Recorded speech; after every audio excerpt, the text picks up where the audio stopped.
కమల్ హాసన్ శంకర్ల భారతీయుడు 2 cinema release అయి నిన్న బుధవారంతో 13 రోజులు కంప్లీట్ అయింది. ఈ 13 రోజుల కలెక్షన్స్ చూస్తే తెలంగాణలో 12 కోట్లు గ్రాస్ వస్తే, రాయలసీమ నుంచి 3 కోట్లు, ఉత్తరాంధ్ర నుంచి 3 కోట్లు, ఈస్ట్ గోదావరి నుంచి 2 కోట్లు, వెస్ట్ గోదావరి నుంచి 1 కోటి, గుంటూరు నుంచి 2 కోట్లు, కృష్ణా నుంచి 2 కోట్లు, నెల్లూరు నుంచి 1 కోటి. అలా టోటల్గా తెలుగు రాష్ట్రాల్లో 23 కోట్లు గ్రాస్ కలెక్ట్ చేసింది 13 రోజుల్లో భారతీయుడు 2 సినిమా.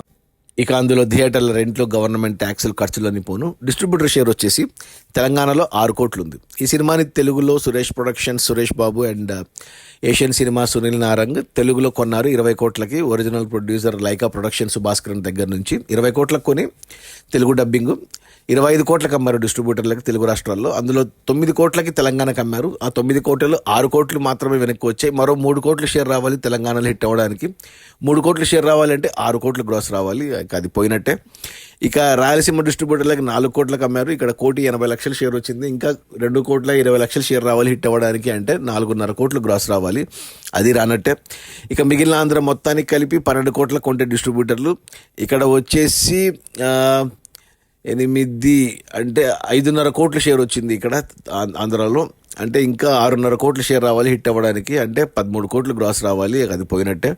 అలా టోటల్గా తెలుగు రాష్ట్రాల్లో 25 కోట్లకు ఉంటే డిస్ట్రిబ్యూటర్లు 13.5 కోట్ల షేర్ వచ్చింది. ఇంకా 11.5 కోట్ల షేర్ వెనక్కి వస్తేనే సినిమా హిట్ అవుతుంది బాక్స్ ఆఫీస్ దగ్గర. కమర్షియల్గా 11.5 కోట్ల షేర్ రావాలి అంటే 23 కోట్లు గ్రాస్ రావాలి. ఇక అది పోయినట్టే.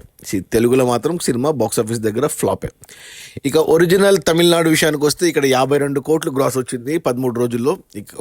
ఒక తమిళనాడులోనే కలెక్షన్స్ పర్లేదు, బాగానే ఉన్నాయి 13 రోజు కూడా.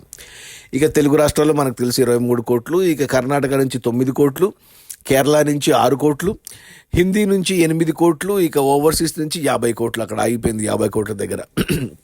ఒక తమిళనాడు నుంచి రోజుకు 1 కోటి దాకా వస్తున్నాయి కాబట్టి కలెక్షన్స్ పర్లేదు. అలా ప్రపంచవ్యాప్తంగా చూసుకుంటే 13 రోజుల్లో భారతీయుడు 2 సినిమా 149 కోట్లు గ్రాస్ అయితే కలెక్ట్ చేసింది. ఇక అందులో డిస్ట్రిబ్యూటర్ షేర్ వచ్చేసి 72 కోట్లు ఉంది. ఈ సినిమా నుండి డిస్ట్రిబ్యూటర్లు 170 కోట్లకు కొంటే 72 కోట్లు వచ్చాయి. మరో 98 కోట్లు షేర్ వెనక్కి వస్తేనే సినిమా హిట్ అవుతుంది బాక్స్ ఆఫీస్ దగ్గర. కమర్షియల్గా 98 కోట్లు షేర్ రావాలి అంటే ఆల్మోస్ట్ 200 కోట్ల వరకు గ్రాస్ రావాలి. ఇక అది రానట్టే. సో సినిమాను కొన్న డిస్ట్రిబ్యూటర్లకు 100 కోట్లు అయితే నష్టపోయినారు. సో సినిమా కమర్షియల్గా బిగ్గెస్ట్ డిజాస్టర్, ఫ్లాప్ అని చెప్పాలి. ఇక చూడాలి. ఇంకా నాకు తెలిసి ఒక 150 కోట్ల గ్రాసు. ఇంకా అంతే, ఇంత షేర్ ఇంతే. అది మన కమల్ హాసన్ శంకర్ల భారతీయుడు 2 సినిమా రిలీజ్ అయిన మొదటి 13 రోజుల్లో 149 కోట్ల గ్రాసు. అందులో డిస్ట్రిబ్యూటర్ షేర్ వచ్చేసి 72 కోట్లు. సినిమాని డిస్ట్రిబ్యూటర్లు 170 కోట్లకు ఉంటే 72 కోట్లు వచ్చాయి. మరో 98 కోట్లు షేర్ రావాలి హిట్ అవ్వడానికి, అంటే 200 కోట్లు గ్రాస్ రావాలి. ఇక అది రాదు. Cinema biggest disaster. Okay, bye.